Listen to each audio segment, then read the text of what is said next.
प्रदेश में गन्ने की तमाम समस्याओं से जूझ रहे गन्ना किसानों ने केंद्र की मोदी और राज्य की त्रिवेंद्र सरकार से मांग करते हुए कहा है कि गन्ना किसानों के सामने ढेरों समस्याएं हैं और मौसम की मार भी गन्ने पर पड़ती है, जिस कारण गन्ना किसानों की आर्थिक स्थिति बहुत अच्छी नहीं है। इसलिए भारत सरकार और राज्य सरकार को गन्ना किसानों के हित में गन्ने का मूल्य 450 रुपये प्रति क्विंटल देकर किसानों की स्थिति को मजबूत करने का कदम उठाना चाहिए। आप देखिए, पेट्रोल के दाम हो या डीजल के दाम हो, पहली बार ऐसा हुआ कि डीजल के दाम जो किसान यूज करता है उसका पेट्रोल के साथ बराबर हो गया है। दूसरी बात देखिए, प्याज के दाम में आलू के भी देख लीजिए, और जब किसान के पास होता है 20 पैसे किलो अब प्याज बिका था, आज 100 रुपये किलो बिक रहा है। ये दुर्भाग्य की बात है। महाराष्ट्र में, मध्य प्रदेश में आलू प्याज जो फेंक के गए थे किसान मंडी में, आज वो देख लीजिए किसान का गोदाम की बात करते हैं सरकार, गोदाम में आप देख लीजिए भंडारण की बात है, जो किसान का अध्यादेश है उसमें भंडारण जितना मर्जी कर लीजिए। अब ये तो व्यापारी की सरकार होगी, उद्योगपति की सरकार होगी। आप यही तो ना बताइए, आज देख लीजिए प्याज लोगों ने भंडारण कर लिया है, उसको छापा मारने के लिए सरकार आदेश नहीं दे सकती, क्योंकि उन्होंने अध्यादेश में स्पष्ट किया कि कोरोना जैसी घातक बीमारी के चलते देश ही नहीं विदेशों में भी हाहाकार मचा दिया है। वहीं हमारे देश में ही कोरोना का आंकड़ा लाखों में पहुंच चुका है।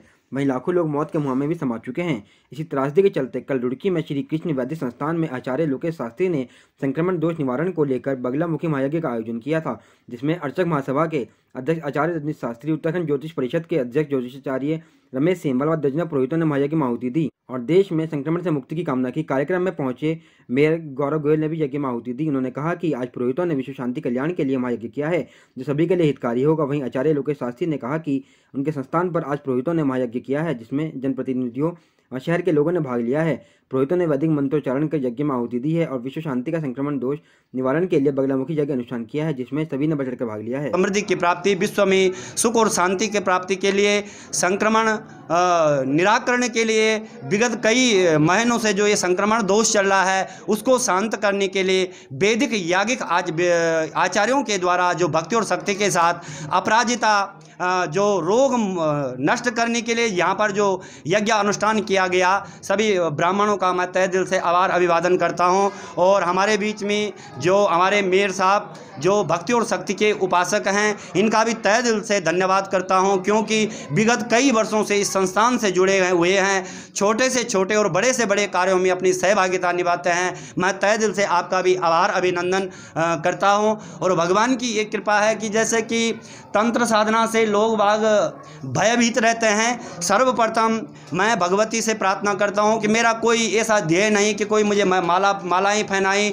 या मेरा कोई ऐसा ध्येय नहीं है कि मैं कहीं राजगद्दी का जो है हासिल करूं। मेरा तो सिर्फ यही ध्येय है कि जब तक ये पंचभौतिक शरीर है, मैं ज्योतिष के प्रति समर्पित रहूं, तंत्र के प्रति समर्पित रहूं, और मेरी संतति आने वाली भी इस तंत्र और ज्योतिष के प्रति समर्पित रहे। जी धन्यवाद। मंगलवार को निर्वाचन आयोग के मुख्य निर्वाचन अधिकारी ने उत्तराखंड की 70 विधानसभाओं की निर्वाचन नियमावली के अंतिम प्रकाशन के संबंध में एक प्रेस वार्ता का आयोजन किया। उन्होंने बताया कि अब एक कैंपेन चलाया जाएगा, जिसमें कोई भी व्यक्ति अपने बूथ पर जाकर मतदाता सूची में अपने नाम देख सकेगा, और अगर किसी को कोई भी एप्लीकेशन देनी हो, चाहे वो नाम के स्थानीकरण को लेकर हो या फिर नाम हटाने को लेकर, तो वहीं बैठे बूथ लेवल अफसर को अपनी एप्लीकेशन दे सकते हैं। यह कैंपेन 16 नवंबर से 15 दिसंबर तक चलेगा। इसके बाद 4 दिन का स्पेशल कैंपेन चलाया जाएगा, जो कि 28, 29 नवंबर और 12-13 दिसंबर को होगा। इसमें बूथ लेवल ऑफिसर अपने बूथ पर बैठकर अपने एरिया के व्यक्तियों के निर्वाचन के संबंधित समस्याओं का निस्तारण करेंगे। उन्होंने इस प्रेस वार्ता में आने वाले चुनावों के बारे में भी जानकारी दी है। हमारा जो बूथ लेवल ऑफिसर है, वो बीएलओ, वो अपना अपना बूथ में जाएंगे और वहाँ पे कोई भी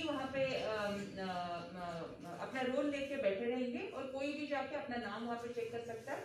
कोई एप्लीकेशन देना है तो दे सकते हैं, विड्रॉल करनी है तो कर सकते हैं, करेक्शंस करा सकते हैं, एक में ट्रांसपोजिशंस करा सकते हैं, कोई भी उनको सूचना देनी हो बूथ की तो दे सकते हैं। जैसे अभी बिहार में चुनाव हुआ तो वहाँ बूथों की संख्या बढ़ाई गई थी, तो अगर ये चुनाव कराना है तो क्या बूथों की संख्या बढ़ाई नहीं जाएगी? कोरोना संकट के चलते उसमें बहुत सारे इंस्ट्रक्शंस है। जनरली 1500 तक हम बूथ्स रख लेते हैं। आपका हाईली डेंसली पॉपुलेटेड एरिया है, मतलब एक ही बिल्डिंग में 4 बूथ्स है, 5 बूथ्स है, तो भले ही एक बूथ में 1500 है, पर वहाँ पे जो कॉन्ग्रीगेशन होता है ना, तो 1500 मल्टीप्लाइड बाय 5 होते हैं, क्योंकि एक ही बिल्डिंग में इतने सारे आते हैं। जहाँ पे हमारा क्षेत्र है, जहाँ पे होने वाला है, वहाँ पे कितना एक ही बिल्डिंग में कितना है, क्योंकि वो इतना इंटेंसली पॉपुलेटेड जगह है। वहीं उत्तराखंड क्रांति दल ने बिना वेतन की दीपावली मनाने वाली आंगनबाड़ी कर्मचारियों के साथ ही बाल विकास विभाग से निष्कासित किए गए आउटसोर्स कर्मचारियों की तत्काल उपनल में बहाली और मानदेय भुगतान की मांग की है। उत्तराखंड क्रांति दल ने कहा कि यदि तत्काल सरकार इस पर सकारात्मक कार्रवाई नहीं करती है तो उत्तराखंड क्रांति दल इनके आंदोलन को समर्थन देते हुए सड़कों पर उतरने में पीछे नहीं रहेगा। उत्तराखंड क्रांति दल के नेता शिव प्रशांत सेमवाल ने कहा कि सरकार की इसमें सबसे बड़ी बेशर्मी और क्या हो सकती है कि आंगनबाड़ी बहनों की दीपावली इस बार फीकी रही। मात्र 3,750 रुपये के अल्प मानदेय पर भी जी तोड़ मेहनत करने वाली आंगनबाड़ी सहायिका बहनों को इस बार दीपावली का वेतन नहीं मिला। आंगनबाड़ी कार्यकर्तियों का वेतन 7,500 रुपये है, लेकिन इन्हें वेतन नहीं दिया गया है। वहीं गौरतलब है कि दीपावली पर सरकारी कर्मचारियों को उनका रुका हुआ वेतन तो जारी हुआ ही है, बल्कि उन्हें बोनस भी दिया गया है, लेकिन आंगनबाड़ी बहनों के हाथ खाली रहे हैं। सरकार ने जो बाल विकास विभाग की आंगनबाड़ी बहनें हैं हमारी और जो आउटसोर्स कर्मचारी हैं, इनका बिल्कुल फुटबॉल बना के रख दिया अपने स्वार्थों के कारण।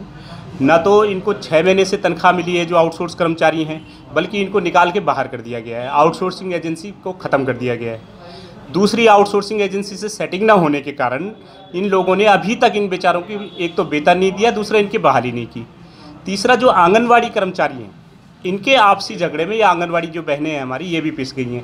इनको भी पिछले महीने से जो है तनख्वाह नहीं मिली है, तो जिसके कारण इनकी एक तो दिवाली फीकी रही और दूसरा इनके घरों में जो खुशियां होनी चाहिए थी वो आज नदारद है। तो उत्तराखंड क्रांति दल की ये मांग है कि उत्तराखंड सरकार ने, जब इन्होंने पहले आंदोलन किया था तब भी उत्तराखंड सरकार ने इनसे झूठा वादा किया था। इनसे कहा था कि भाई आपका मानदेय बढ़ाया जाएगा और इनकी हड़ताल जो है प्रलोभन दे करके तुड़वा दी गई थी।